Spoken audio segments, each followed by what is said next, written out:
श्री स्वामी समर्थ तुम्हा सगळ्यांचं आपल्या चॅनलमध्ये स्वागत करते। तर बघा, दिवाळी सण जो असतो तो आजपासून सुरुवात होणार आहे। वसुबारस आजचा दिवस आहे।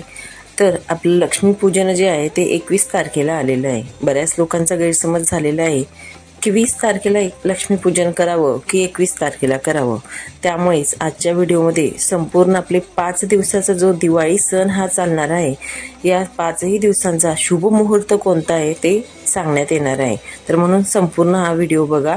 5 दिवसांचा म्हणजेच वसुबारस, धनत्रयोदशी, नरक चतुर्दशी, दिवाळी म्हणजेच लक्ष्मीपूजन आणि पाडवा, या 5ही दिवसांचा शुभ मुहूर्त कोणता, पूजेसाठी लागणारा जो कालावधी असतो तो जाणून घ्या। दिवाळी सणाची सुरुवात वसुबारसाने होते। यंदा 17 ऑक्टोबर रोजी वसुबारस असल्याने पहिला दिवा हा शुक्रवारी वसुबारसेची पूजा करताना लागेल।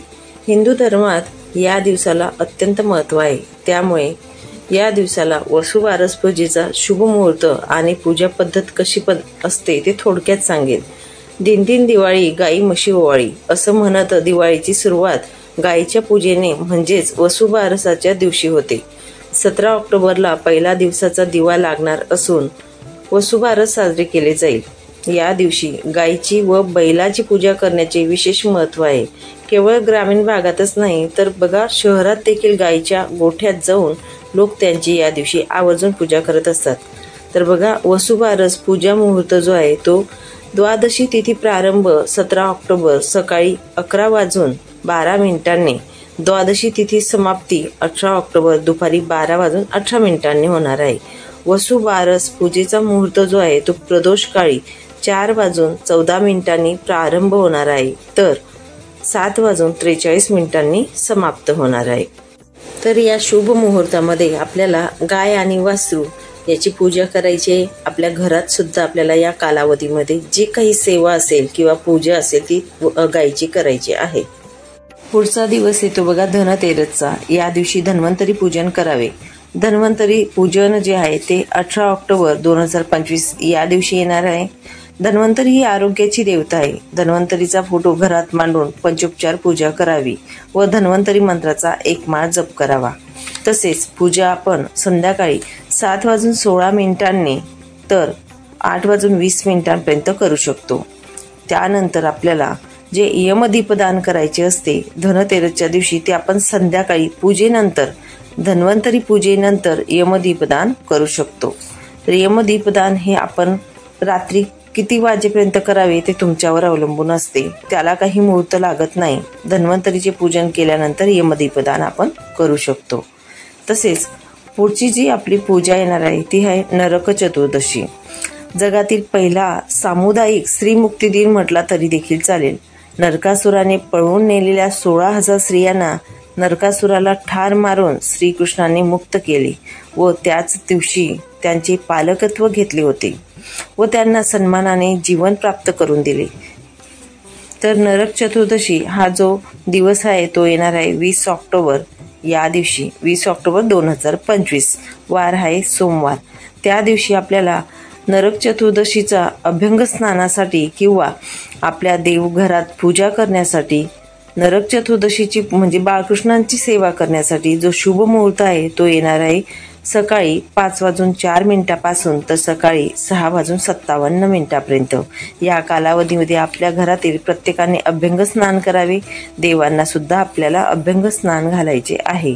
तसेच तुम्हाला सांगेल त्या दिवशी आपल्याला बाळकृष्णांच्या मूर्तीवर किंवा फोटो असेल त्याची पंचोपचार अशी आपल्याला पूजा करायची आहे। त्यांना नैवेद्य दाखवावा। नैवेद्य हा लोण्याचा दाखवला तरी सुद्धा चालेल। त्यांच्याविषयी कृतज्ञतापूर्वक त्या भगवानाच्या अगाध लीलांचे कार्यकारण भावात्मक चिंतन आणि मरण आपल्याला करायचे आहे। पुढचा दिवस दिवाळी लक्ष्मी पूजन बलीच्या सुटका केली होती. लक्ष्मीकारक व्रत मानलं जातं आणि त्या दिवसाचा मुहूर्त आहे तो 21/21/2025 रोजी संध्याकाळी 6:05 रात्री 8:40 लक्ष्मी हा शुभ देण्यात आलेला आहे. या दिवशी उगवत्या म्हणजे सूर्याच्या उगवत्या जी तिथी मानली जाते तो तिथी मानण्यात येतो आणि म्हणूनच लक्ष्मी देण्यात येईल. आपल्या इथे उदय तिथीला खूप महत्व देण्यात येते. म्हणून अमावस्या जरी आपली सोमवारी चालू होत असली तरी सुद्धा लक्ष्मी पूजनाचा जो तिथी आहे किंवा उदय तिथी जी आहे ती मंगळवारच्या दिवशी येत आहे 21 तारखेला. म्हणून लक्ष्मी पूजन हे 21 तारखेला आपल्याला करायचे आहे. जर तुम्हाला हा वेळ साध्य होत नसेल तर त्यानंतरचा वेळ आहे बघा, रात्री 10:49 तर 12:23 त्यानंतरचा 1:56 तर रात्री 5 वाजेपर्यंत.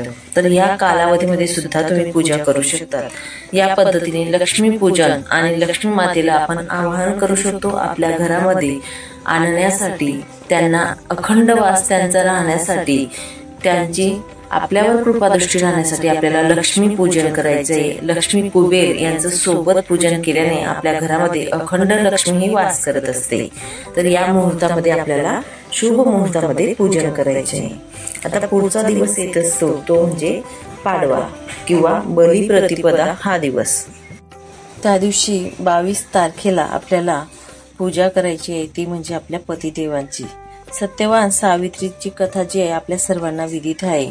तर बघा, पाडवाचा जो दिवस असतो तो आपल्या पतींसाठी समर्पित केला जातो. या दिवशी महासती पातिव्रत्य धर्माचे स्मरण म्हणून पत्नीने पतीस अभ्यंग स्नान घालायचे आहे, त्यांचे औक्षण करायचे. त्या दिवशी आपल्या पतीला ओवाळण्यासाठी जे शुभ मुहूर्त आहे ते सकाळी 6:37 पासून तर 9:29 त्यानंतरचा शुभ मुहूर्त आहे 10:55 पासून तर 12:21. या कालावधीमध्ये आपण पाडवा सण साजरी करायचा आहे. तसेच तुम्हाला सांगेल या दिवशी सकाळी गणपतीचे पूजन करून त्यांची चरणतीर्थ सुद्धा आपल्याला घ्यायचं आहे. बलिप्रतिपदे दिवाळीचा पाडवा असे म्हटले जाते. तर हे झाले आपले 5 दिवसांचे शुभ मुहूर्त. या शुभ मुहूर्तामध्ये आपल्याला या सणाची पूजा करायची आहे. प्रत्येक शुभ मुहूर्ताला खूप महत्व दिलं जातं. या पद्धतीने आपण पूजा करायची. श्री स्वामी समर्थ. अवधूत चिंतन. श्री गुरुदेव दत्त.